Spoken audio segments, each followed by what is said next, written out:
믿거나 말거나 괴담들. 첫 번째 이야기. 주말에 소름 끼치는 엘리베이터 안의 거울. 나는 집에서 멀리 떨어진 와이언에 자리한 회사에 다니면서 평일은 회사 기숙사에서 지내고 주말에는 집으로 돌아오는 일을 반복하고 있었다. 대학을 졸업하자마자 입사한 사회초년생이라 뭐가 어떻게 돌아가고 있는지 잘은 알 수 없었지만 요 근래 회사가 상당한 급성장 곡선을 타고 있는 모양이었다. 그래서 2달 전부터는 주말 오후에 근무가 끝나면 부서원들끼리 회식을 하고 본가로 돌아가게 되는 상황이 매주마다 벌어졌다. 술을 좋아하는 나로서는 아주 감사한 일이었다. 그날 밤도 거나하게 취한 채 본가의 아파트로 들어왔다.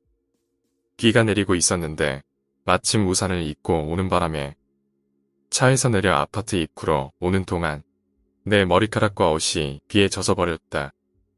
다행히도 엘리베이터는 1층에 있었다. 본가는 꼭대기 바로 아래층인 16층이다. 엘리베이터의 양쪽에 있는 거울을 보며 빗을 꺼내 머리를 매만지고 나서 몸을 이리저리 움직이며 장난을 쳤다.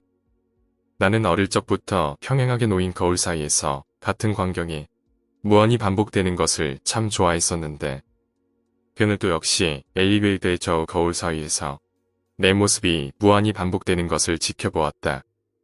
그런데 거울 속 저 깊은 곳 어딘가에서 붉은 빛이 반짝이는 것이 보였다. 뭔가 이상해서 자세히 들여다보려고 했지만 그 빛은 어느새 사라져 있었다. 그리고 난 곧 그 일을 잊어버렸다. 다음 주 토요일, 비가 내리고 있어서 밖은 아주 캄캄했다.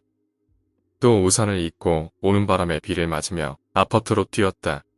내가 우산을 회사에 뒀었나, 기숙사에 뒀었나, 회식 자리의 술 때문에 머릿속이 희미했다. 마침 엘리베이터가 1층에 있어서 잘 됐구나 하고 얼른 올라탔다. 거울을 보며 빗을 꺼내 머리에 빗질을 하고 있는데 어느 순간 붉은 빛이 번뜩 꼈다. 무한히 반복되고 있는 내 모습들 중 아주 작은 하나가 피 묻은 칼을 들고 있었다.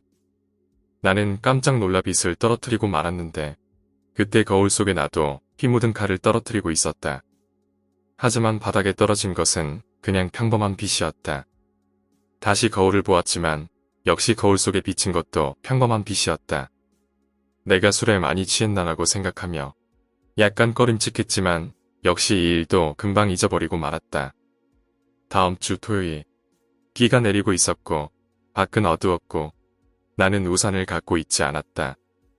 아무리 우연이라도 이 정도가 되면 불안한 상상을 하게 되는 게 당연하다. 엘리베이터는 1층에 있었다. 아파트 내부는 빗소리만 제외하고는 아주 고요했다. 엘리베이터를 타고 16층을 눌렀다. 그리고 잠시 고민을 하다 빗을 꺼내 머리를 빗었다. 거울 속에서는 지난번보다 더욱더 가까운 자리에 있는 나의 모습이 피 묻은 칼을 들고 머리를 쓰다듬고 있었다. 아주 찰나의 순간이었지만 가까운 위치라 똑똑히 그 모습을 지켜볼 수 있었다. 앞에서 7번째 위치였다. 나는 숨조차 제대로 쉬지 못하고 엘리베이터 버튼을 아무거나 마구 눌러서 그 층에 바로 내린 다음에 우리 집까지 단숨에 뛰어 올랐다. 너 무슨 일 있었니? 어머니께서 근심스런 얼굴로 물어오셨지만 솔직히 대답할 수 없어서 그냥 비가 많이 와서 달린 거라고 대강 얼버무렸다. 엘리베이터 안에 내 빗을 흘리고 온 것을 뒤늦게 깨달았지만 다시 가지러 갈 용기는 없었다. 그 다음 주 엘리베이터 속의 모습이 계속해서 나를 괴롭혔다.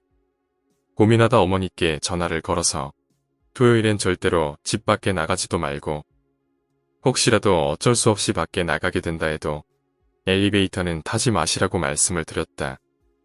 사실대로 말하면 그냥 농담으로 받아들일까봐 불길한 꿈을 연속으로 꾸었다고 그렇게 둘러댔다.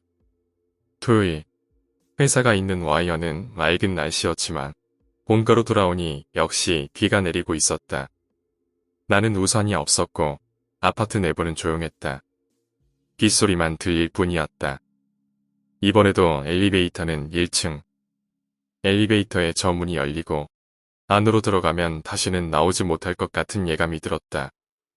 나를 정신병자라고 욕해도 좋다. 어쨌든 나는 그런 생각밖에 들지 않았다. 엘리베이터와 최대한 멀리 떨어져서 반대쪽 벽에 바싹 붙은 채로 계단을 올라갔다. 자꾸만 뒤에서 누군가 쫓아오는 느낌이 들어서 정신없이 달렸다. 숨을 헐떡거리며 집에 도착하니 어머니께서는 TV를 보고 계셨다. 너 옷이 왜 그래? 무슨 일이 있었던 거야? 그 말에 문득 정신을 차리고 보니 양복 어깨와 소매가 다 찢어져 있었다. 아마도 벽에 몸을 붙이고 올라오는 바람에 그렇게 된 모양이었다. 혹시 집에 무슨 일이 있었나 여쭤보았는데 오늘은 특별한 일이 없어서 그냥 집에만 계속 계셨고 아파트에도 아무런 일이 없었다고 하셨다. 너 대체 무슨 꿈을 꿨길래 이렇게 호들갑이야? 술 때문에 머리가 아파서 내일 말씀드린다고 하고 방으로 들어갔다. 그리고 긴장이 풀려 침대에 쓰러지듯 잠이 들었다. 일요일 아침 아파트는 난리가 났다. 엘리베이터 안에서 시체 2구가 발견되었다. 최초의 발견자는 아파트 청소하는 아주머니였다. 경찰이 CCTV를 판독한 결과 한 청년이 칼을 들고 엘리베이터 입구 쪽 구석에 붙어서 몸을 숨기고 있다가 엘리베이터로 들어오는 중년 남성을 칼로 찔러 살해하고 자신도 목을 찔러 자살했다고 한다. 두 사람 모두 아파트 주민이었고 평소에 아무 문제도 없었으며 서로 모르는 사이라고 했다. 나는 그제서야 어머니께 모든 것을 사실대로 털어놓았다. 어머니는 이상하다는 표정을 지었다. 착각한 거 아냐? 엘리베이터 거울은 지난달에 누군가 깨버려서 한쪽밖에 없어. 두 번째 이야기, 아무도 없는 이상한 공간. 나는 호텔 연회장에서 아르바이트를 하고 있었다. 주로 결혼식이지만 연애나 법회, 그리고 콘서트도 있다.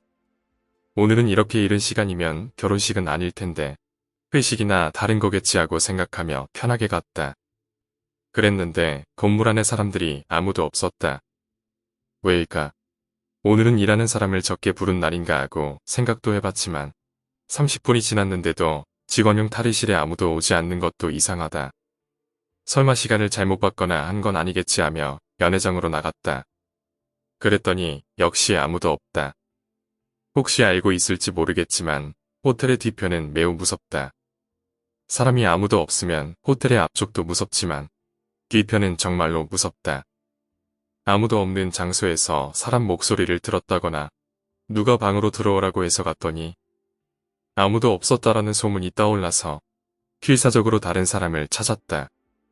반울음 상태에서 구석에서 구석까지 돌아다니며 사람을 찾았다. 어쩐지 속도를 떨어뜨리거나 하면 무언가에 붙잡히게 되지 않을까. 그 무엇인가가 무엇인지 모르지만 그런 느낌의 공포감이 등을 질척질척 감싸왔다. 어느 순간 위화감이 들어 발을 멈췄다. 주방에 걸려있는 벽시계를 보고 이상하다고 생각했다.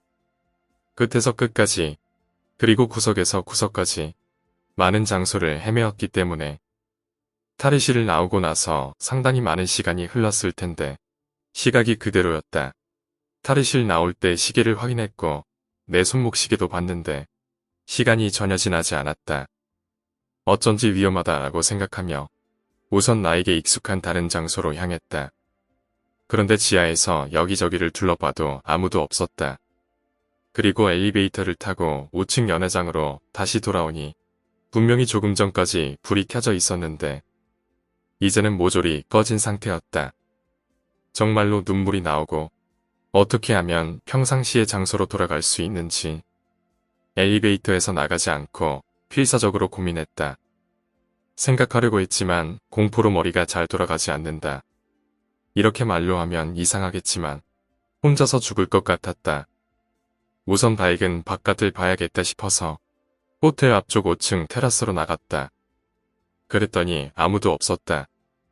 사람뿐만이 아니라 차도 다니지 않고 바다에는 배도 없다. 완전하게 무의 세계라는 느낌.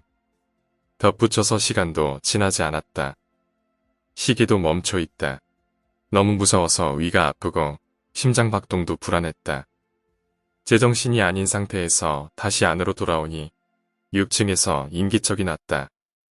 5층과 6층은 나선 계단으로 연결되어 있어서 사람이 들어오면 곧바로 알게 되어 있다. 겨우 누군가 찾아냈구나 하고 마음이 놓였다. 그런데 발소리와 기색이 어딘가 이상했다. 용단이 깔린 마루를 걷는 발소리와 웅성거림이 무섭게 울려 퍼졌다. 이런 상황에서 만나는 건 인간이 아닐 거라는 생각만 자꾸 들어서 나는 허겁지겁 뒤편으로 돌아가 엘리베이터에 올라탔다. 그대로 지하까지 내려가 종업원 출입구로부터 뛰쳐나오려고 했다. 거기에는 상관이 있었다. 주위의 소리라든지 분위기가 내가 익히 알고 있던 익숙한 것으로 바뀌어서 안심하고 진심으로 울었다. 정복을 입고 갑자기 뛰쳐나와 울기 시작해서 상관은 놀란 표정이었지만 자신의 점심 식사용으로 사온 것 같은 콘스프를 나에게 주었다. 시계를 보니 그렇게 돌아다니며 찾았었는데 탈의실을 나오고 나서 1분 정도 지나 있었다. 실화니까 멋진 엔딩이라든가 반전 같은 건 없지만 나는 도저히 진정이 되지 않았다.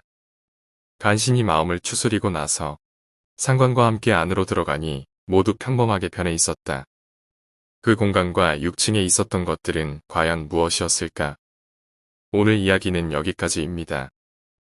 오늘 이야기가 재미있으셨다면 구독과 좋아요, 댓글 부탁드립니다.